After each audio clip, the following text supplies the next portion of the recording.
Tonight on CBC Vancouver News. I've seen somebody laying on the ground, and I've seen like a lot of police officers around that vehicle. More questions than answers after a young woman and two children are found unconscious in a car at the side of the road. Also, $1 million drift, assessing the damage after two runaway barges slam into luxury yachts in a restaurant in Cole Harbour. And I don't think that a Canadian could be any happier with this news, seriously. Veteran CBC broadcaster Gloria Makarenko is appointed to the Order of Canada. This is CBC Vancouver News.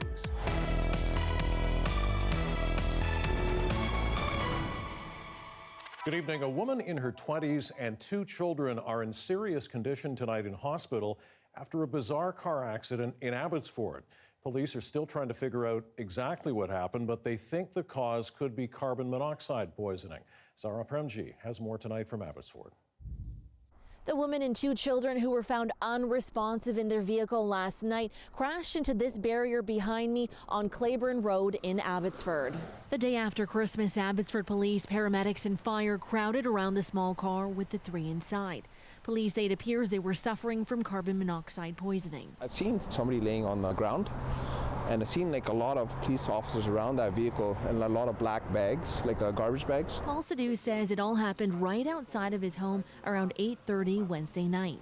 After that, I've seen them looking inside the car at everything, like just like 3-4 officers looking in and outside too, which is kind of weird. I thought maybe, you know, some kind of like, you know, they're looking for something. I don't know exactly what it was.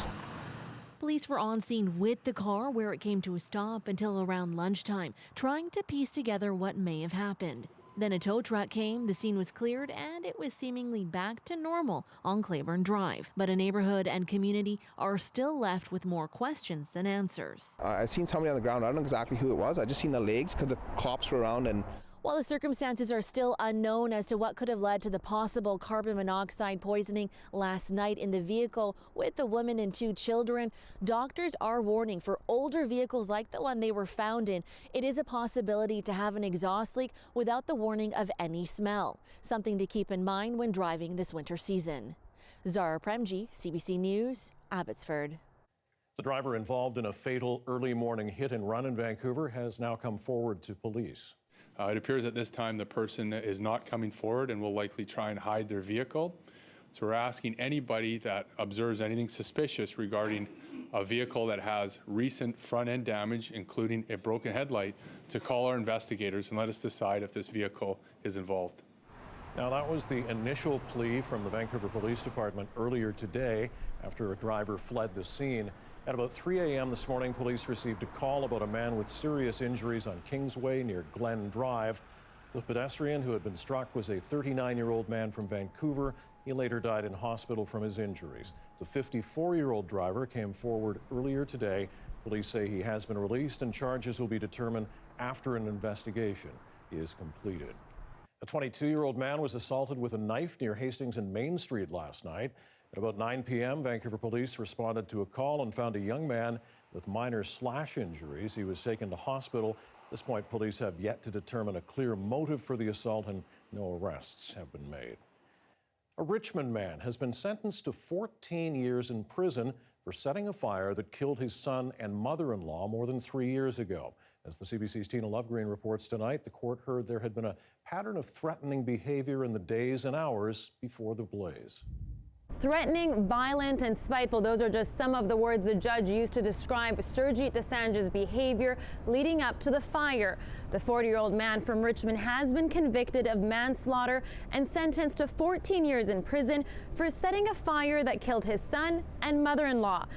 It happened in April of 2015. It was in the middle of the night when flames broke out at a fourplex. Desange's mother-in-law and teenage son were asleep in bunk beds that they shared down the hall. Neighbors called 911, and despite the efforts of firefighters, his mother-in-law and son died of carbon monoxide poisoning. But the story goes back further than that. A BC Supreme Court justice says that a woman had ended a long-term relationship with Desange a month before the fire. She can't be named by court order, but the judge found that his demeanor changed after that.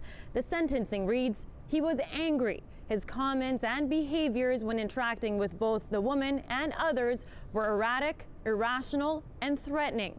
It also says that his behavior grew more volatile a day or so before the fire, and that he had broken a window of his mother-in-law's car and shouted at a police officer over the phone.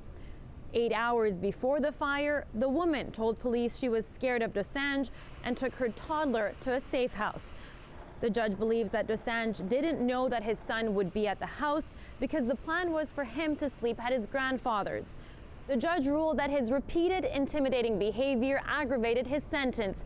Dosanjh will spend just over 9 years behind bars with credit for time served. Tina Lovegreen, CBC News, Vancouver. A sad end to the disappearance of a local professor in South America. Family and friends of SFU professor Ramazan Genkai say he has been found dead. CBC Vancouver News at 11 host Dan Burrett joins us now live. So Dan, what happened? Mike, we don't know much right now, but in a statement to faculty and staff, SFU President Andrew Petters said police in Colombia had found the body of Ramo Genkai outside the city of Medellin. Global Affairs Canada confirmed a Canadian had died in that country, and it was offering consular help to the person's family. We don't yet know how he died. His wife Carol said on Facebook he had suffered an untimely death and a celebration of life is now being planned. He was in Colombia to attend seminars, and his wife says he was last seen at a salsa nightclub on December 6th. His SFU colleagues say he was a gentle, scholarly man and prolific researcher. And you can read more on our website, cbc.ca/BC. Mike? Dan Burrett reporting live tonight. Thanks. Vancouver police say the damage caused by yesterday's runaway barges will be at least $1 million. Two massive barges drifted from North Vancouver into Cole Harbour in the early hours of Boxing Day. They hit a seaplane base and two yachts. The barges also ran into the side of a restaurant in the marina, smashing a glass panel there. Police say the barges were heavily loaded with containers and each was the size of a soccer field. Transportation Safety Board now looking into how the barges became adrift in the first place. It was that wicked windstorm last week that caused the damage over on the Gulf Islands. It was one of the hardest hit areas, and it's where BC Hydro crews are making slow but steady progress getting the power back on for all customers. But it could still be days before all service is restored. Megan Thomas with the latest. For many on Vancouver Island, it has been a very cold, very dark week since the storm last Thursday. But at this point, BC Hydro has managed to get the power back on for about 700,000 customers. And it has even restored power to some of the more remote areas on Vancouver Island.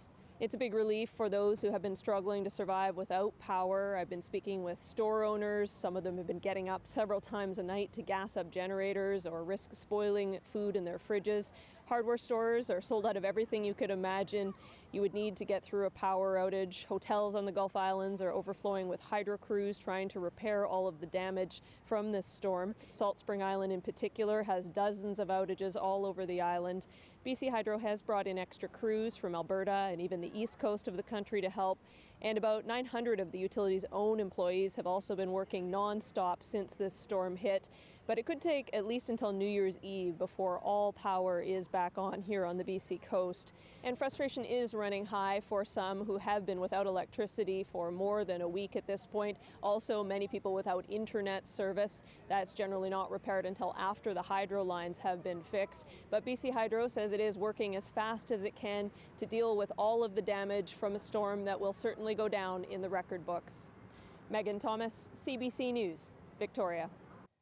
And as many parts of the island start to come back on grid, dozens of neighborhoods are still waiting. One UBC professor and his family have been without power on Salt Spring for a week now. With no end in sight, they are calling for more than a short-term solution. I hope that BC Hydro and the provincial government will learn from this experience to imagine how we might improve our electrical infrastructure in the future, perhaps burying more of the lines underground rather than having them on poles going through heavily forested areas. Extreme weather like this is becoming more and more common with climate change. So we need to prepare not just for storms like this once every 20 years, but storms like this and worse much more frequently than has happened in the past. Statistics released today by the BC Coroner Service show no slowdown in the province's overdose crisis. In BC, more than 1,300 people have died by overdose so far in 2018. That number is on par with this time last year. Vancouver was worst affected in terms of cities, followed by Surrey and Victoria. The coroner's report shows fentanyl was detected in 85% of deaths, the highest percentage ever reported. Most overdoses took place in private homes. There were no overdose deaths at supervised consumption sites this year.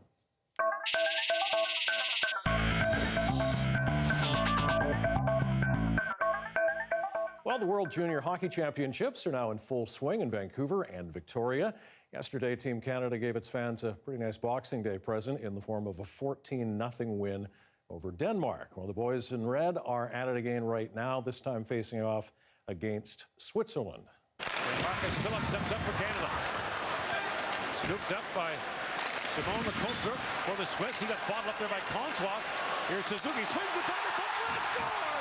Tony Glass, 36 seconds in. Canada's got the lead. The Swiss slipped in a goal at the beginning of the second period, but Canada answered back. They lead the game now 2-1. And with the games comes increased tourism, which could be good news for some local businesses.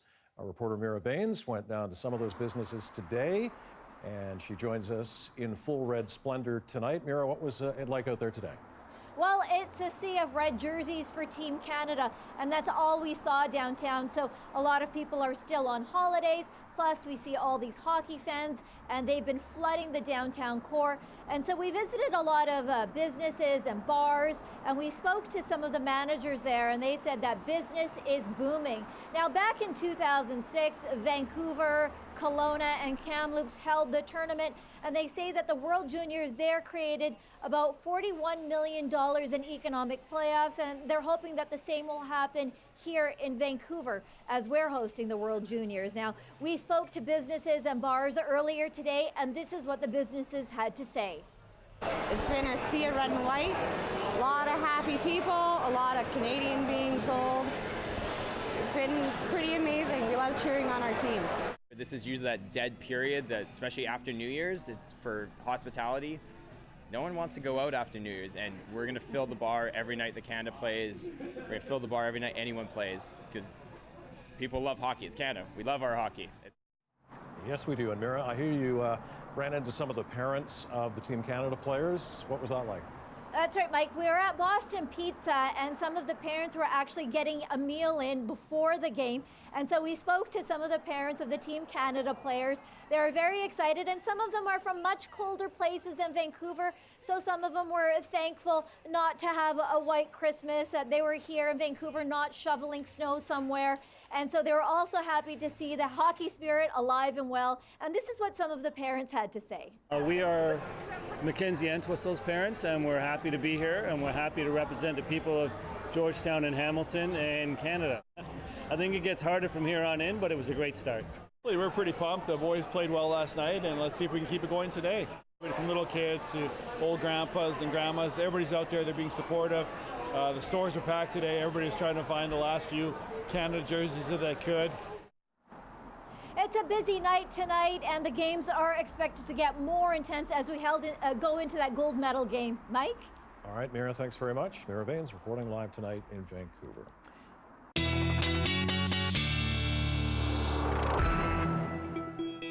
A cloudy and wet day here in Metro Vancouver today. Probably a good idea to keep your umbrella handy because it's going to stay that way for the next little while. Janine Bejnath-Rodino is here with your first look at the weather. Thanks so much for having me. Today, fairly mild, temperatures hovering around the 4-degree mark and fairly overcast outside. As we head into the evening and for the overnight, we're looking at fairly cloudy for most of the night. Then there is a chance of seeing some showers roll in after midnight and then continuing for tomorrow into Saturday. So this is what we can expect. Temperatures will stay steady around 4 degrees for the overnight. And then for tomorrow and for the daytime high, the winds will be out of the east around 10 kilometers per hour for the most part, and then ramping up to about 15 kilometers per hour. I want to quickly show you what we can expect and why we're seeing those showers, all courtesy of a low pressure system that's in the Pacific, bringing in a lot of moisture for the next few days. And that will make snow snowfall for some regions more inland towards Prince George, and then rain showers for the Vancouver Island area. I'll have those details coming up later in the show. All right, Janine, thanks very much. And remember, if you missed the start of this newscast or you want to rewatch any story, you can always visit us on our YouTube page, the link on your screen now, or you can search CBC Vancouver. You can also find us on Facebook with the same search, or watch on our website, cbc.ca/BC. Well, it's one of the highest honors in our country. The CBC's Gloria Makarenko has been appointed to the Order of Canada. We'll hear from Gloria coming up.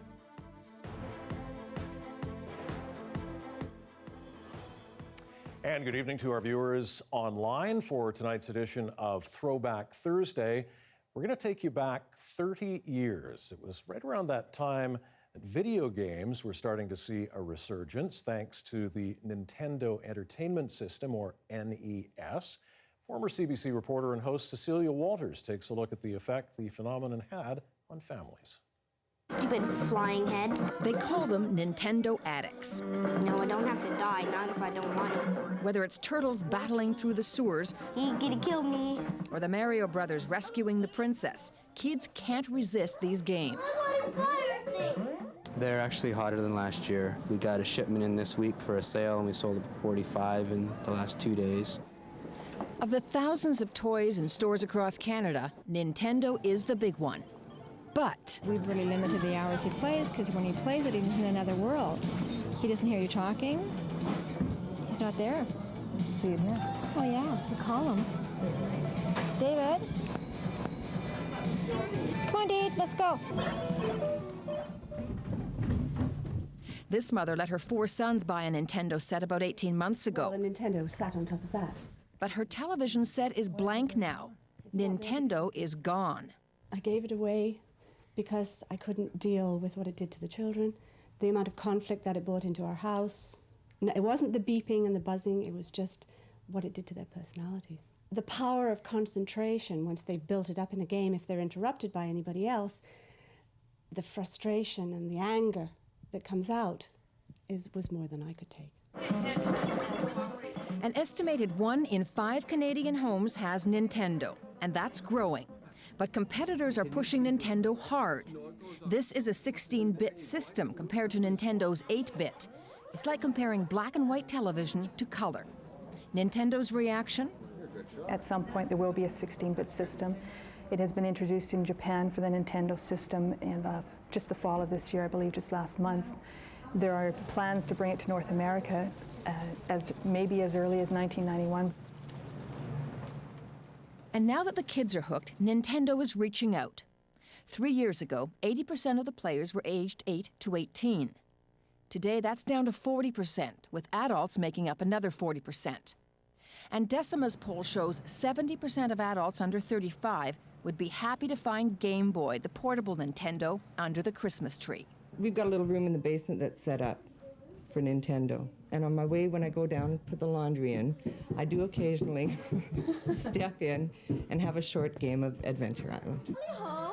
Just like the kids, adult players won't admit they're hooked, but they will say, I think it's going to be around for a long time. I think because they're getting more and more elaborate. Cecilia Walters, CBC News, Vancouver. More elaborate for sure. We'll be right back.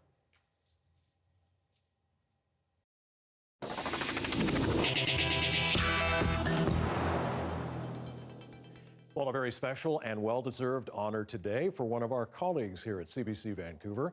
Gloria Makarenko has been appointed to the Order of Canada for her contributions to Canadian broadcasting and her charitable work. I spoke with her this afternoon.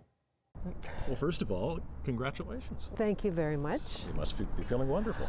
I don't think that a Canadian could be any happier with this news, seriously.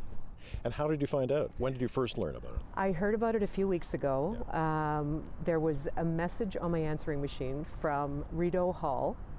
And Gloria, we have very good news for you, so please call us back at your earliest convenience. And it's just one of those experiences where your pulse starts to race and you're thinking, oh my goodness, can this really be? Can this be? And it was, yeah, it had the Rideau Hall conversation. calling. It's Rideau Hall calling, yeah. And then a few days ago, actually just before Christmas, package arrives, you know, very official looking. It has a big book of essays by people who have been appointed in the past, the official letter, everything, just making it all feel special and official, and just a really huge honor.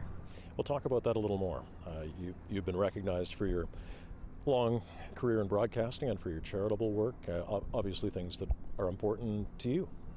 Well, for sure. I mean, I'm in a privileged position to be able to talk to newsmakers every day, and it's also a privilege to be able to take part in local charity events and get to know people who really do make huge contributions to the community, and I, in some small way, play a part as well. And it's just nice to know that that has touched some people and moved them to go through this process to back me with this nomination and the appointment. You're the current host of On the Coast on CBC here in Vancouver.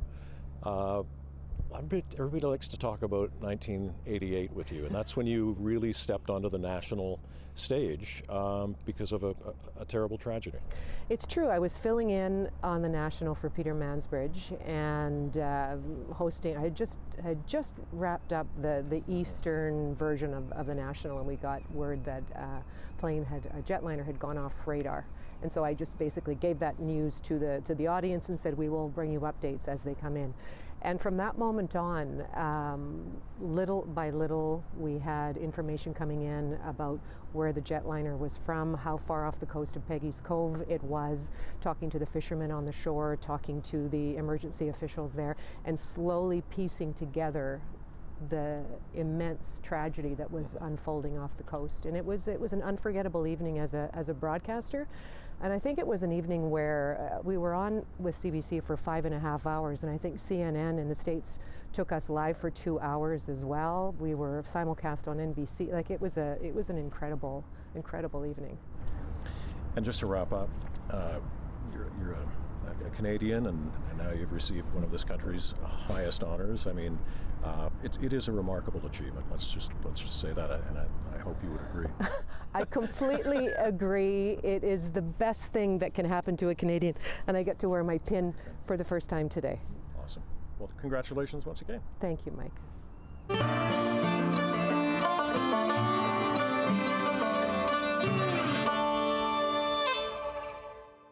Well, chances are, if you've been on a road trip to or from the BC interior, you've made a pit stop in the town of Hope.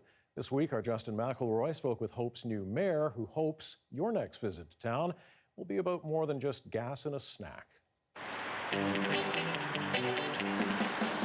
You're doing a road trip to or from Vancouver, chances are you'll pass through here. This week we're in Hope, British Columbia, where a new mayor has big dreams for British Columbia's most visited small town. Once it was the bend of the Fraser River, now it's the confluence of highways. That means that Hope is essentially the pit stop for virtually all British Columbia. But can it be more than a pit stop? When you first moved to Hope, what was your impression of the city? Well, my perception was just what I learned as traveling with my family. We would stop here for a break, have something to eat, get us up, and continue on our trip. When new Mayor Peter Robb arrived in town 23 years ago to run the McDonald's, he knew as much about Hope as anyone else. In your dreams, what does Hope look like in 5-10 years from now? Oh, I'd like to see more younger families, expand our business base. Right now, 95% of our tax base is residential, so we need to improve that balance, revitalize the downtown. Like many small towns, Hope wants more small businesses and young families. But they have one advantage a lot of places don't. Tens of thousands of cars coming through every day, a lot of whom stop over. How much of your business relies on tourists stopping by? I think 99% of our business is the highway and word of mouth. I believe the town needs to grow a little bit. We do have a lot of growth happening right now. But like I said, there's not a lot here other than restaurants and motels, and like the mining's closed. So there really isn't a lot of attraction here for younger people. But some residents think things are changing. I think in the last 3 or 4 years, there's been a really influx of younger people coming to town, like in the 30s age group. People who can't afford Vancouver anymore. Absolutely. We're only an hour and a half, really, 2 hours to Vancouver. We're 2.5, 3 hours to Seattle. We're 2 hours to Kelowna. I mean, if you want to live in a central location that has mountains surrounding you, Hope's really a place to be. It's that sort of attitude that defines this municipality. It'll take years to see whether the mayor's plans come true or not, but one thing's for sure, this town doesn't lack for Justin McElroy, CBC News, Hope. The leader of the opposition in BC says it has been frustrating trying to work with a minority government. Coming up, our Tanya Fletcher sits down with Liberal leader Andrew Wilkinson.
Here are some of the stories we're following tonight on CBC Vancouver News. I've seen somebody laying on the ground. I don't know if that was a passenger or not, like the person who's driving the vehicle or not.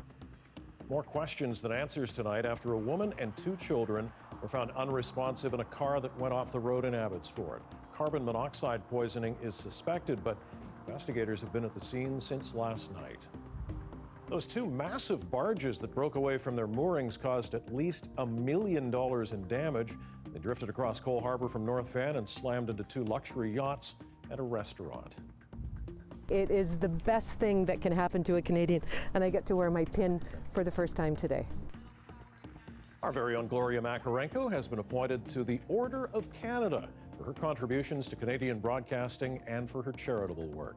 Makarenko is, of course, a longtime CBC News host in Vancouver and has won numerous journalism awards. She's currently the host of CBC Radio 1's On the Coast. Congratulations, Gloria. Well, BC's opposition leader says it has been frustrating trying to work with a minority government.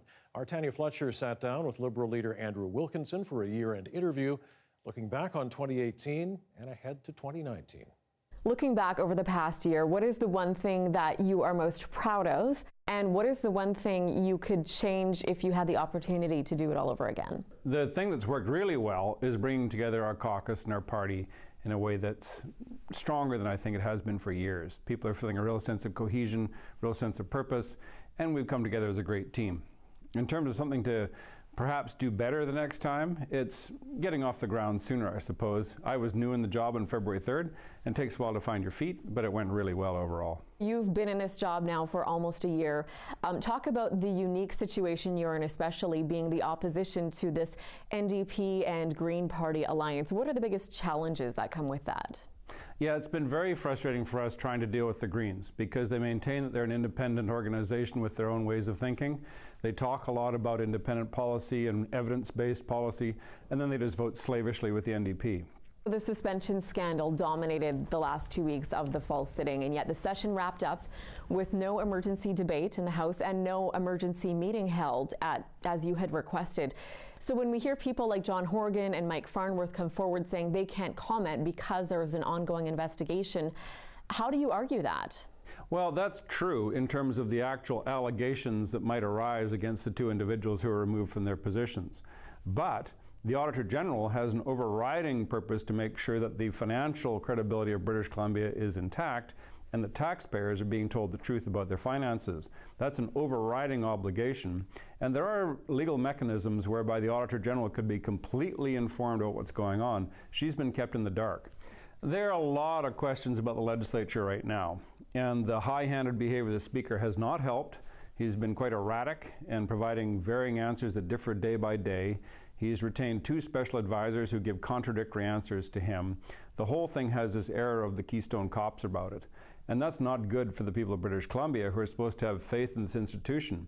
So how has it been living in, I don't want to say the shadow of, but you came on the heels of Christy Clark? Well, I'm often told I'm not Christy Clark. Sometimes that's a good thing, sometimes it's not so good. But I'm a very different person, obviously a very different style. Christy was very successful in her own right, and I thank her for the work she did, and she gave up most of her adult life for British Columbia.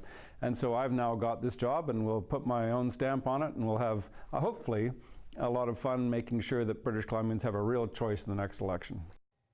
BC Liberal leader Andrew Wilkinson speaking with the CBC's Tanya Fletcher. We should mention that interview was recorded in early December before the results of the electoral reform referendum were released. Well, here's a live shot of downtown Vancouver at 6:32 on this Thursday evening. We're going to have the full weather forecast as we head into New Year's Eve coming up next. Stay with us.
Christmas Day has, of course, come and gone, and we're closing in on New Year's Eve. Janine Bashanath-Rodino is here now with a look at what we can expect in terms of the weather. Thanks so much. You know, the main story that we're going to be talking about is all that moisture that's going to be driving in from the Pacific, and that's going to be bringing some rain and snow at times, and even the potential of rain-snow mix for some areas depending on where you are. For Vancouver Island, this will start tomorrow night for the overnight and then into the morning hours for tomorrow.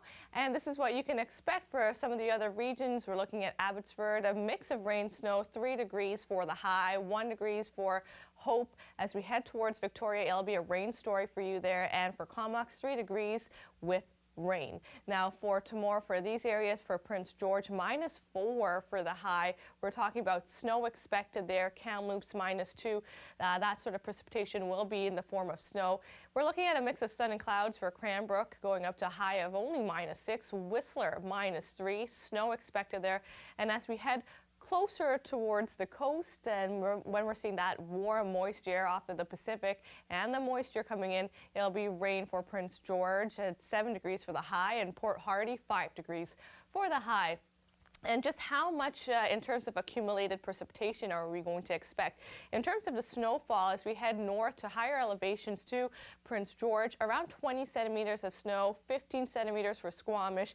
Again, this is just a rough estimate ballpark from one of our climate models, weather forecasting models. In terms of the rainfall potential, we can see anywhere further north towards Port Hardy picking up heavier amounts of accumulation. For Comox area, heavier amounts expected there. Towards Victoria, closer to about 20 millimeters or so. But this is the precipitation from tonight heading into all the way Saturday. So this is your total amount of precipitation, rainfall in this extent that you'll be seeing for the next few days. So this is what it's shaping out to be for the next 5-day forecast.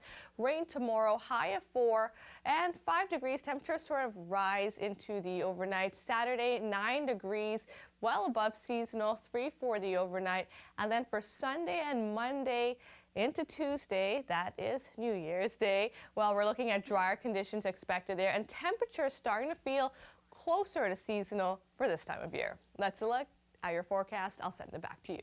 All right, Janine, thank you very much. An American explorer has made the first solo unsupported trek across Antarctica. The 33-year-old endurance athlete is the first person ever to do it. The sub-zero trip took him almost 2 months.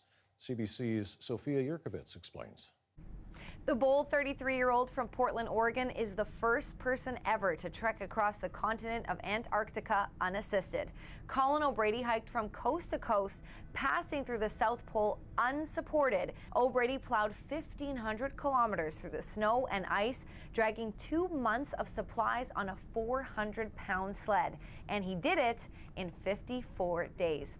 But before you think of trying it, here's what a typical day looked like. O'Brady would trek for about 12 hours a day. He drank boiled snow for water and ate chicken soup and special high-calorie foods.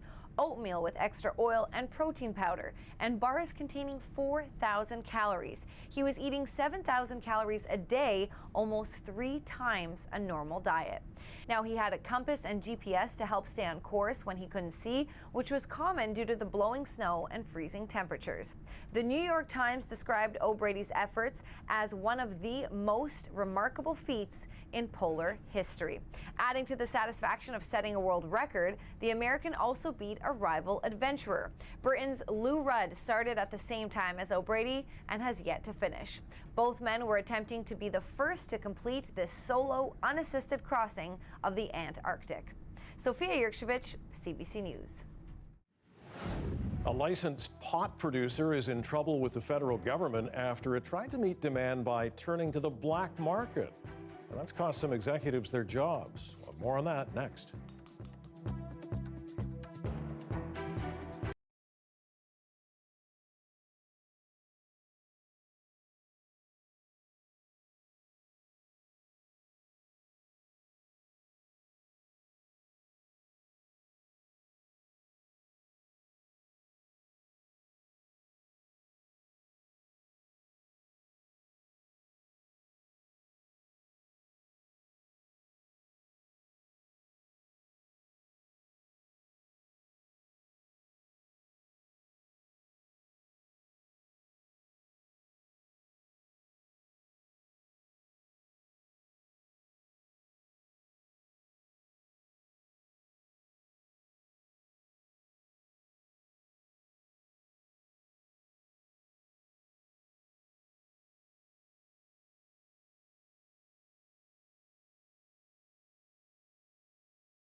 federal government promised pot legalization would deal a blow to Canada's underground marijuana market.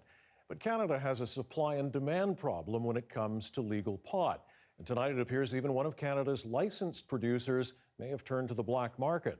3 of its executives have now lost their jobs. Bonnie Allen with that story. When Mandy Fisher and her family opened a pot shop in Moose Jaw, they wanted to guarantee safe cannabis for their customers. Now, confirmation, a Winnipeg grower sold them a batch from an unauthorized source. Her message to customers. Just that you can be sure that we took the product off the shelf the second that we heard out about it, and that everything you're going to get here is definitely going to be by the book. Cannabis producer Bonafide is under investigation by Health Canada. It can't say where the weed came from. Bonafide hired cannabis security expert George Robinson to clean up the mess. He says it appears Bonafide managers had overpromised supply, and with so much demand, breaking the rules was financially tempting. What they did was not at all remotely close to following the regulation. Employees became suspicious when 200 kilograms of cannabis showed up at this Winnipeg plant that wasn't produced by the grower. I don't know the source, so I have no understanding of whether organized crime was involved or not. At least 8 employees voiced their concerns, but were bullied by 3 senior managers to stay quiet. One eventually tipped off Health Canada, and it issued 2 recalls. In total, 180 grams of unauthorized product were shipped to Saskatchewan retail stores. Some had mold and potentially E. coli. This customer says he's paying 5 times more for legal weed and expects government to guarantee safety in return for all those taxes. You'd expect it to be at least as safe quality-wise when you buy it than when you would get it from, let's say, your personal dealer. Bonafide says it's cooperating with both Health Canada and Manitoba's regulator.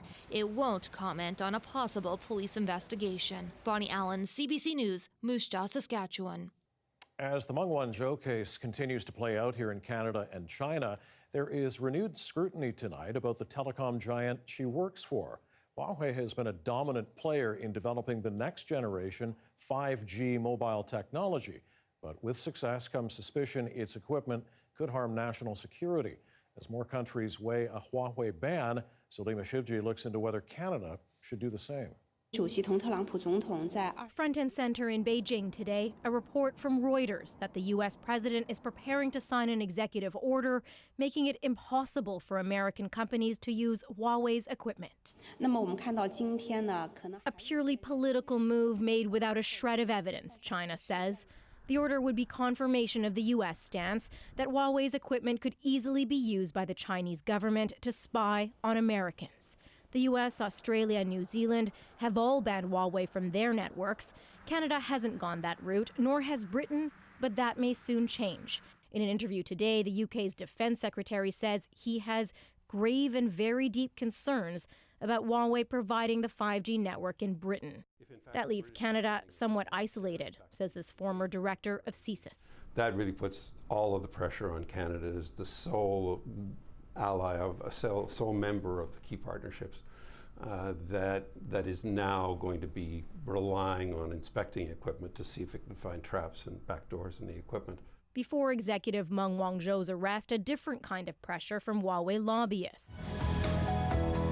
A bid to clean up the company's image in meetings with 8 MPs, including John McKay, who chairs the House of Commons Committee on National Security. What the lobbyists said was that they operate as a quote-unquote good Canadian company. Huawei is having to explain itself more and more to the point where there is almost no assurance that can be given that Huawei won't be beholden to its political masters in Beijing. In his last news conference of the year, the Prime Minister made sure to tread carefully on how much of a security risk Huawei poses. He stressed that Canada needs to look at the issue in a thoughtful way. The question is whether that position changes anytime soon as the pressure ramps up on all sides. Salima Shivji, CBC News, Ottawa. It is now the 6th day the U.S. federal government is in a partial shutdown, and there's no solution in sight. Donald Trump and the Democrats remain at odds over his demand for more than $5 billion to fund his border wall. The CBC's Megan Fitzpatrick reports. Lawmakers made their way back to Washington today. The House of Representatives and the Senate were both scheduled to be in session late this afternoon. But there didn't appear to be anything on their agendas related to reopening the government. There was no word of any negotiations, not publicly anyway, between White House officials and Democrats in Congress. Lawmakers have reportedly been told they would get 24 hours notice of any vote on any funding bill, and so far that notice has not been given. Both sides appear dug in and showing little sign of giving in to the other's demands. Democrats are set to take control of the House of Representatives on January 3rd. The Democratic leader there, Nancy Pelosi, has said her party would immediately pass a funding bill to reopen the government. Then it would go to the Senate, which the Republicans control. There's no guarantee they would sign off on it. President Trump, meanwhile, continues to press his case for a wall at the Mexico border. Hours after landing back in Washington from his brief trip to Iraq to visit U.S. troops, Trump took to Twitter and took aim at the Democrats. Have the Democrats finally realized that we desperately need border security and a wall on the southern border? Need to stop drugs, human trafficking, gang members, and criminals from coming into our country? Do the Democrats realize that most of the people not getting paid are Democrats? Trump is making an unfounded assumption there about the political affiliation of federal employees. Some 800,000 of them are affected by the partial government shutdown. Some are essential workers and are on the job. Some are forced to stay home. They aren't getting paid for their work during the shutdown, and at this rate, they face a lot of uncertainty about when the next paycheck will come. Megan Fitzpatrick, CBC News, Washington. At least one man is dead. 2 others are injured after an explosion in Alberta this morning. It happened inside a welding shop in Nisku, south of Edmonton. The CBC's Travis McEwen has more. Now behind me at Jayco Welding, that's where the explosion happened this morning just after 8 a.m. There were about 20 firefighters that ended up here on scene. That's when they found a man in his early 40s pronounced dead. 2 men were sent to hospital, both middle-aged. One is in stable condition while the other is in critical condition. Now, fire crews are here still on scene because there are some questions about the structural integrity of the building. Now, Leduc County's fire chief says this was a very powerful blast. It could be heard all the way in Beaumont, which is 8 kilometers away.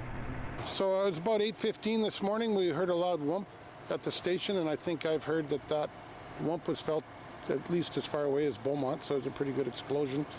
Shortly after that, we were dispatched to this building behind us where there was an explosion. Our crews did a good job of making sure everybody was evacuated and out of the building.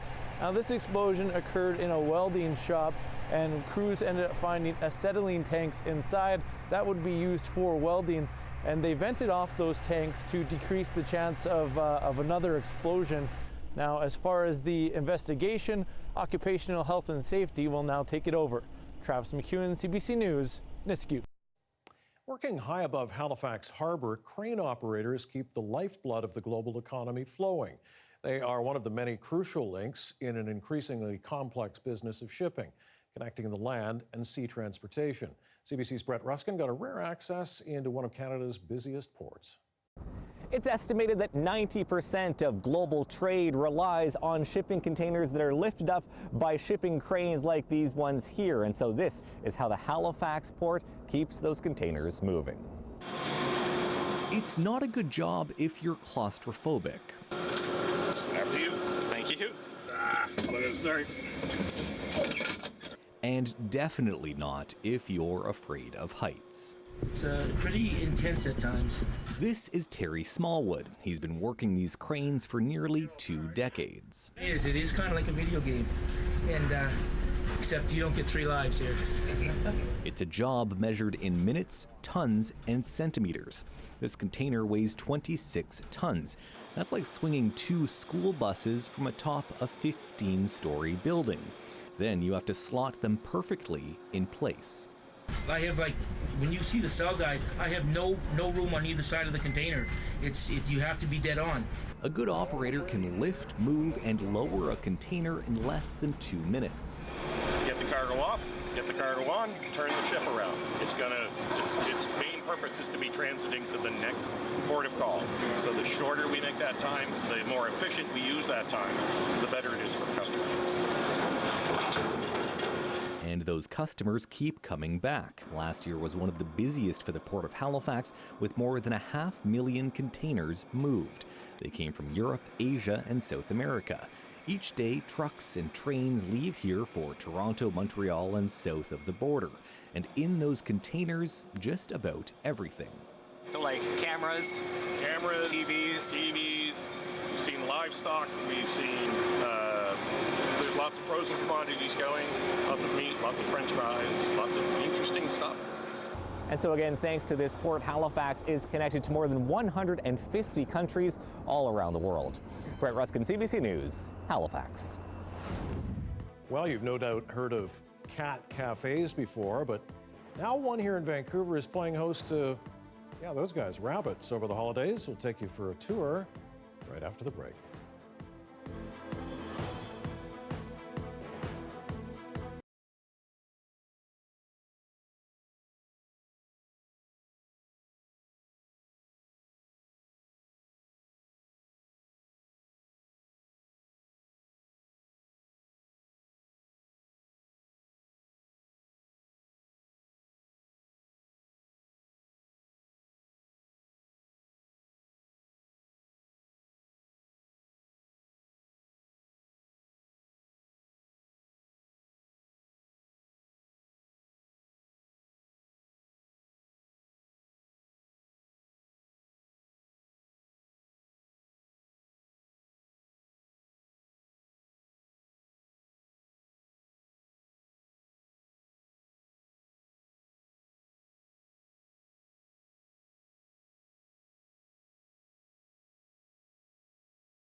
Traditions. We have the tradition that we have a bunch of people over on Christmas Eve. It's family time. We, as a family, sit down together and read 'Twas the Night Before Christmas. That's mandatory.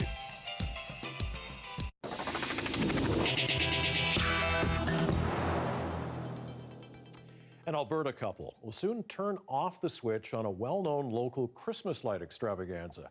For more than a decade, the family has transformed a massive property south of Edmonton into a winter wonderland. But as the CBC's Rafi Boudjoukhanian explains, this one will be their last hurrah. Good job, guys. Voluntary donations are the only price of admission for this Leduc Holiday Classic. The Parfenucks have been coming here for years. In all that time, there's a mystery about these lights they haven't solved. If you had to guess, how many would you say there are? Like 1 million or something. Really? How many lights do you think there are? I don't know. You don't know? No? Maybe 2 million? That could be a conservative estimate. Doug and Yvonne Rule started their tradition 14 years ago. Now it takes 9 shipping containers to store everything. The setup takes more than 2 months every year, volunteers helping to turn this into this. The Rules are calling it quits at the end of December. We're getting older, and it's harder every year for us to do things, and the volunteers as well. We'll have a little more freedom to spend with our children and grandchildren, and maybe we'll be able to do a little traveling. No, maybe we'll go south for the winter and just do something different. Do something different. For now, though, they're still bringing smiles to the kids spending time on their property. What are you going to miss the most, you think? I love this lighting, so I miss that. Did you count how many lights there are? No, I didn't count.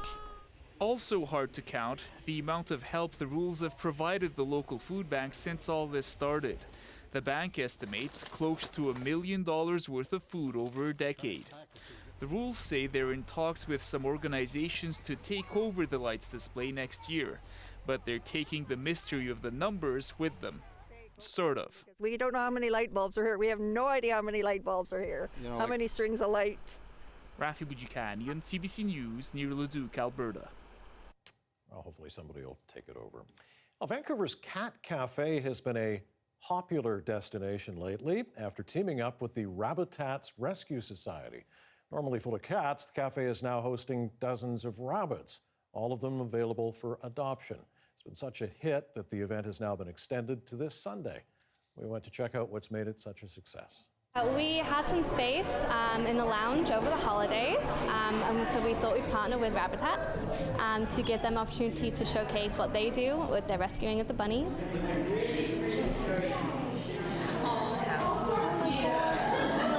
I love it because I've been here when they had cats and now they have bunnies, and I wish they would keep doing like some new animals, like maybe even dogs maybe at one point. It would be so cool.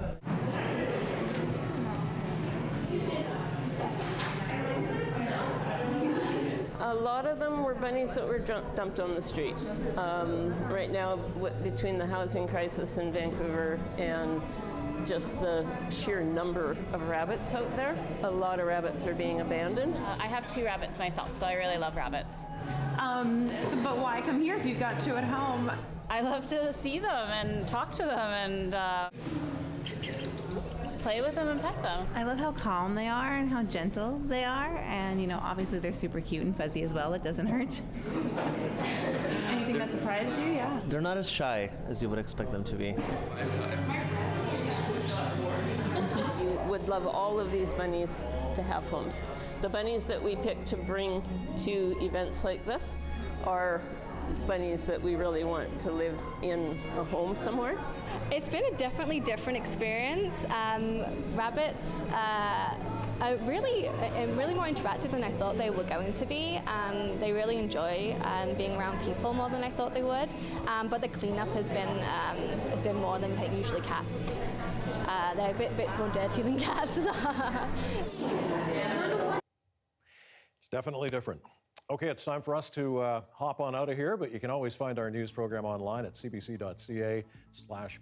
Our next local news, 11 o'clock. Dan Burritt is here right after the National. Have a great night.